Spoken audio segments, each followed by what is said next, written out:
on Scholastic Sports America, Jeff Holwerda may be the fastest thing on two wheels.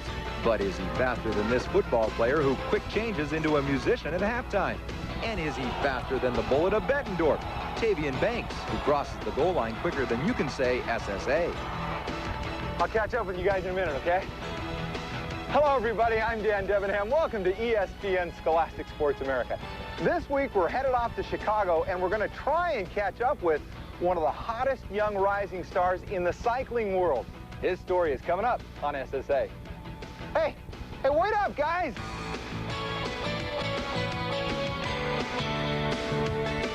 ESPN presents the youth of America doing their best on Scholastic Sports America.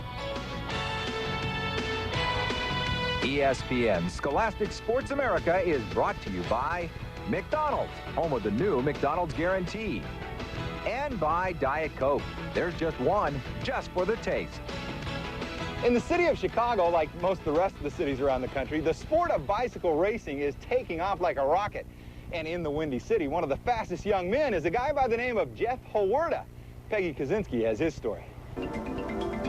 It's like at my time at peace almost. Think about life, think about school, when everything, you know, I think about it all. Kind of my escape almost. Escape for Jeff Holwerda is getting on his bike and riding as fast as 50 miles per hour. It used to be playing basketball or volleyball or soccer at Wheaton Warrenville South High School. But Jeff, who's a senior, gave up those other sports to take on the challenge and the thrill of cycling. He was 9. He rode 100 miles, so it was incredible. Once he realized that he could do the 100 miles, he went for it and has never looked back. You could see that he's really serious when he takes all that time to plaster his walls and ceilings and doors and everything else with cycling magazines. It was real interesting to see. There's other things, I suppose, worse that he could be putting up on his walls, is what I've been told.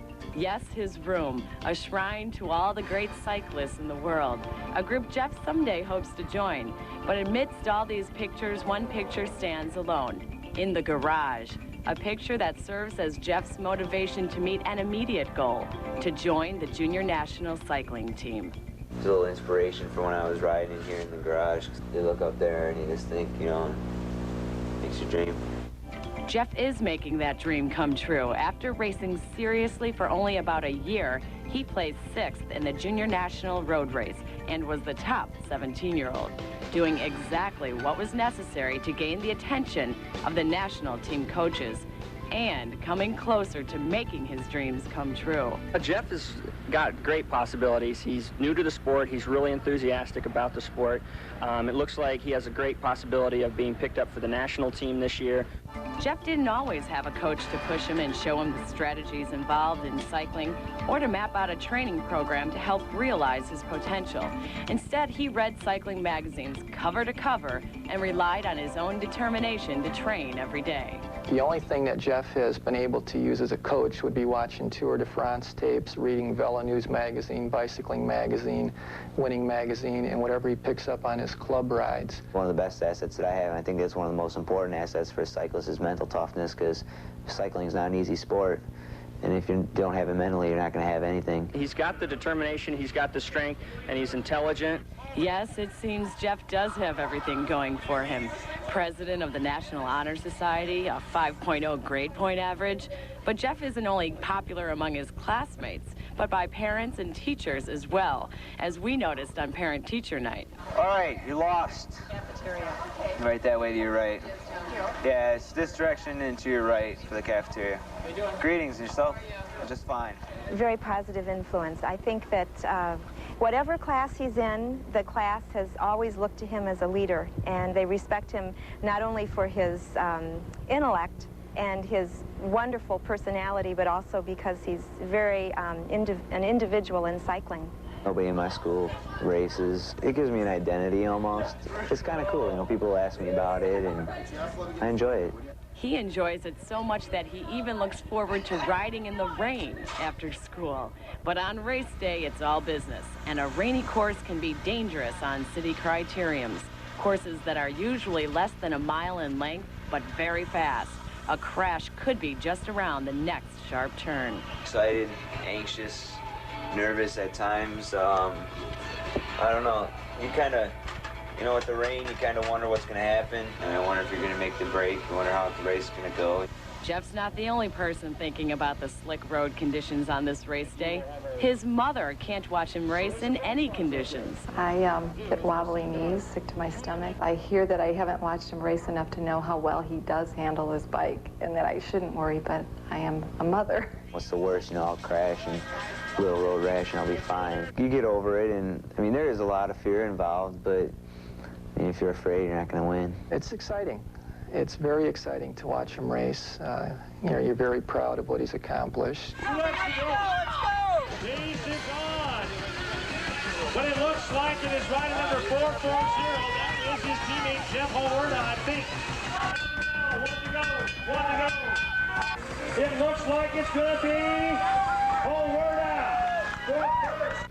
Jeff said he'd like to ride in the rain. He wasn't quite sure about racing in the rain. But whether it's the sunny suburbs of Wheaton, Illinois, or rainy downtown Chicago, this weather is normal where Jeff really wants to race. You read all the cycling magazines, you want to go to Europe and race as a pro to win the Tour de France. And I think that's every cyclist's dream. You know, it's, a lot of times it's not reality, and it never will be reality to a lot of people, but it's probably the ultimate dream. So it should come as no surprise that Jeff's favorite class is French, although his daydreams have gotten him into a bit of trouble. And he'd be reading a cycling magazine, so I just have to say, come on, Jean-Francois, faites attention, pay attention, and he'd put the magazine away. But that hasn't stopped Jeff from dreaming about Europe. Will I be able to make it over there? You know, will I like the way of life? You know, will I be able to survive? I think I just got that drive, you know, mentally. I've got a lot of ambition. You know, I got a lot of goals that I set for myself that I want to strive to meet. It's a rough life, you know, and I guess I just want to get satisfaction out of it. Cycling is my future.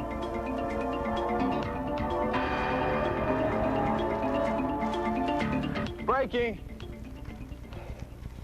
Hey, thanks a lot, Peggy. That was a great story. Now, we've got plenty more of Scholastic Sports America for you, including the story about a Colorado football player who, believe it or not, guys, just may be the most unusual lineman in the country. That right after this. But first, take a look at our latest Scholastic Sports America Super 10 football rankings. Football! What you gonna do when he grabs you? Can you fight without that gun, you little punk?